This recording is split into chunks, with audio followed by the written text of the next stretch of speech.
Hey everyone, I'm Chelsea Gore. This is my presentation file for class EDF 435. This slideshow is to give you knowledge about the introduction and planning of summative assessment. I'm sure that everyone has a little bit of background knowledge on what a summative assessment is. If not, this slideshow will give you all the knowledge that you need.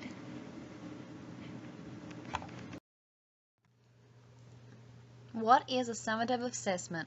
Summative assessments are assessments that occur at the end of an instructional unit to document student learning. The primary purpose for these assessments are to document student performance. This is assessment of learning. Summative assessments are used to monitor and record student data. Summative assessments are also used to give student grades and to give reports to parents. Some examples of summative assessments are semester tests, finals, reports, and some presentations. Why do teachers use summative assessment? Well, there are many reasons why teachers use summative assessment in today's school systems. I know you've heard many teachers give reasons to why they would prefer to use summative assessment over formative. Many people associate summative assessment with standardized state tests, but they are also used in the classroom as well. Some teachers believe that assessing students after they learn the information is the only way to receive the best results. Teachers believe that the children should be given the opportunity to learn before they are assessed. By using summative assessment, the teacher is able to complete her instruction and then assess as the final product. Summative assessments are also at times an easier method for teachers. They have been known to be easier to plan, and when a teacher is using summative assessment, she is able to teach throughout her whole instruction and then for the final to assess. So she doesn't have to go back and change her instruction throughout. The tests are more spread out, which results in less tests throughout the year. Formative assessment, the teacher must assess throughout the instruction, which calls for more quizzes and more alternative assessments. Using summative assessments, teachers will just use finalized tests at the end of units. Summative assessments have been used for many years, so it is hard for some teachers to make the change. Some believe that it has worked for years, so why would we change it? A lot of students have benefited by using summative assessment, so why would we change what has already been working? Summative assessment versus formative assessment. I know throughout our whole education career we have heard summative assessment is the best or formative assessment is the best. Well, here I have constructed our own graph that kind of gives us an idea of the two so we can kind of make our own opinions. Summative assessment, they document student learning and are used to plan instruction. They are conducted after the instruction is completed. Student involvement is discouraged. Structure is rigid, structured, and formal, and information is very general. As you can see, summatives are the more of your end of the semester test, and they're very structured. They have the format, and that's how they go. Formative assessments provide feedback to correct instruction during the instruction. So say you're teaching something and you realize that your students aren't understanding. You go back right then during the instruction and find a new way to provide that information. Formative assessments are conducted during instruction. Student involvement is encouraged, and the structure is very flexible, changing, and informal. Information is highly specific. So, as formative says, the structure is very flexible. You can go back while you're teaching, and you can change it. If something isn't working, just fix it.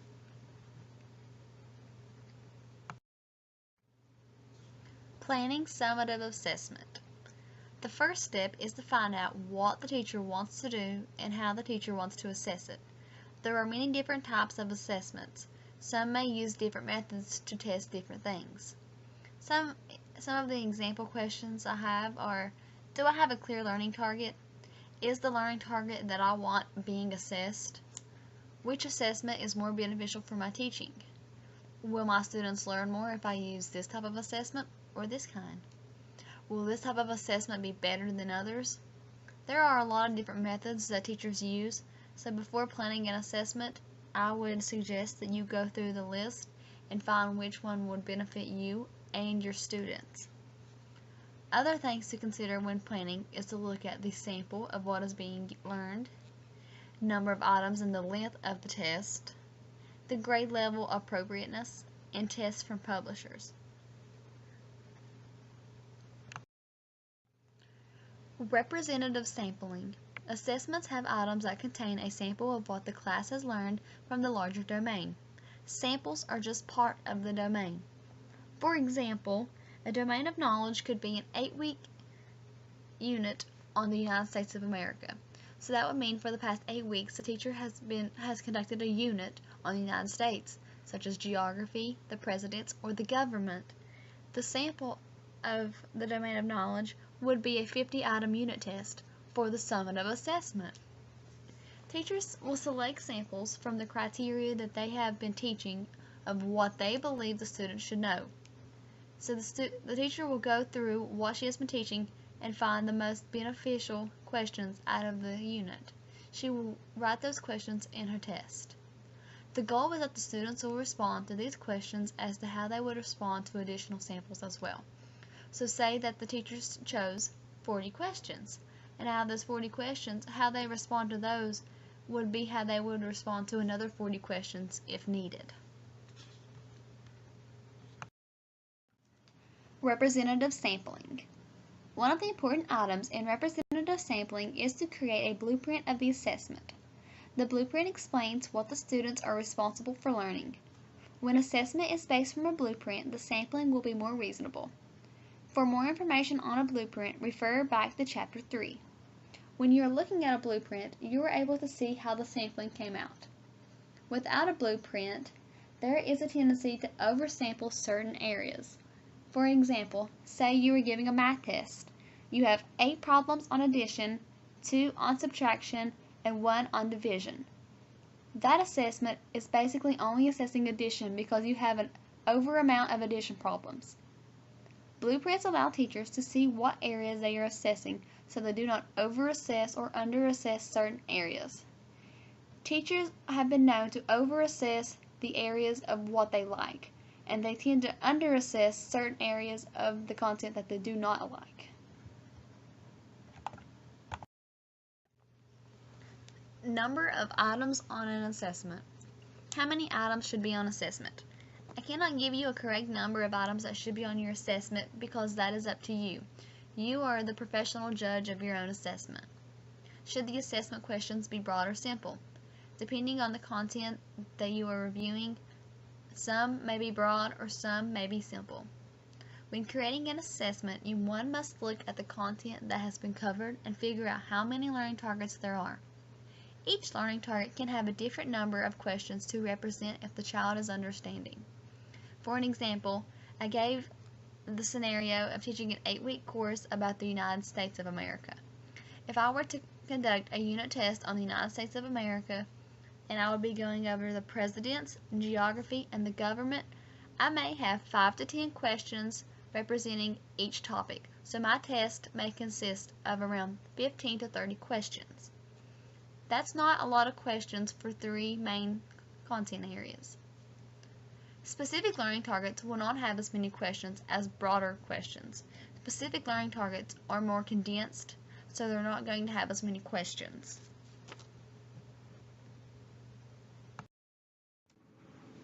Length of the assessment.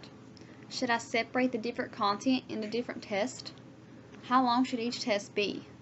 These are questions that each teacher asks themselves as they're preparing their own assessments. Should I separate the different content into different tests? That is completely up to the classroom teacher.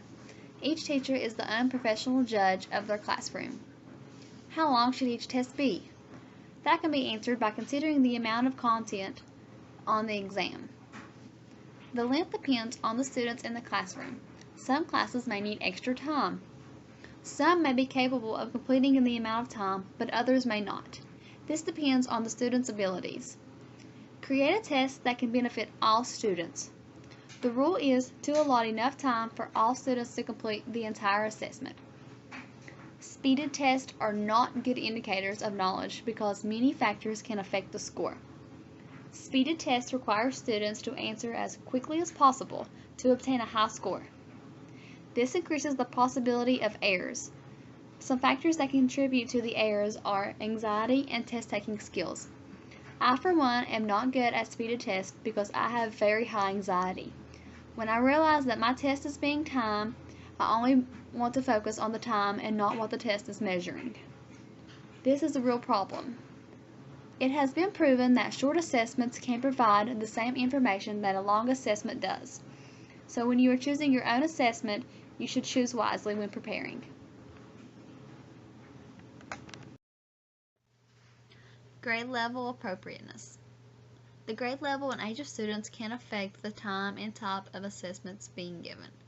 Grade level and the age of students are two important considerations to take into account. The younger the child, the shorter the attention span. Yes, I'm sure all of us college students may believe that we have a short attention span in college, but when it comes down to it, we really don't. We just think we do. But this means that for younger children, it would just be better to have shorter assessments to keep their attention. As you can see, I put a graph on the bottom of the slide. It says that in grade level, kindergarten and first grade, the length of assessment should only be 5 to 10 minutes. Later elementary grades, 15 to 30 minutes. Secondary grades, 30 to 50 minutes. So as you can see, the older the children get, the longer length of the assessment.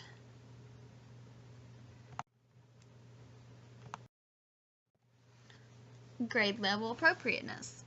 The amount of class time varies in the different grade levels, so teachers have to plan assessment time within the class periods. Some schools may have 45-minute class periods, or other schools have block scheduling where their classes are longer. Most teachers plan a summative assessment to occupy one class period or 45 minutes in secondary education.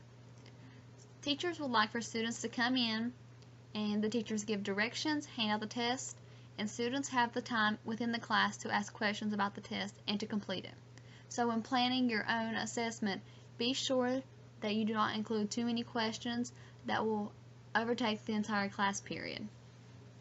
Also, teachers should remember the time it would take the student to complete the test when determining what types of questions to use. Teachers should realize if they use multiple choice questions, it'll be quicker, but if they include different essays, that it may take longer than the class period to complete. Objective tests can be taken faster than essay or constructed response questions. Also, always take into account that younger students will take a longer amount of time to complete these assessments. Published assessment from publishers and school districts. Assessment today come included in a lot of textbooks and their curriculum. Also, school districts can also provide different assessments to their teachers as well. Assessments are provided for the different units in the materials. Tests can be created by either a test company or a textbook company. Before giving these assessments, the teacher must review the test to ensure that the learning targets are being assessed and that they are suited for your own classroom. Teachers should review the test to ensure that the vocabulary is correct and that they are on grade level for the class. Prepared tests have advantages and disadvantages in today's school system. The biggest advantage would be that these tests are already made, so it saves the teacher a lot of time. A disadvantage may be that the test does not assess what learning targets are, so the teacher would have to go in and create their own questions. Would you use tests already created from publishers if it best suited your unit? A lot of teachers have a different opinion, so I would like to know everyone's. Sum up summative assessment. Throughout this slideshow, we have been defining and planning summative assessments. These are just a few of the facts that I find that are the most important. Summative assessment is used to document students' performance and to record the data. It is used to plan instruction for the lessons. This means that the teacher would plan her own instruction and then base her assessment from the instruction. Summative assessments are used to assess the student's knowledge at the end of the unit, different from formative assessment, which students are assessed throughout the entire unit. Many teachers today debate on summative and formative assessments and which one is better for the students. Throughout the slideshow, I have given you many different facts of summative and formative assessment. I hope you can take this knowledge and pick which one is better for you. Which would you prefer, formative or summative? Thank you for listening to the slideshow, and I hope that I've given you a lot of knowledge on summative assessment.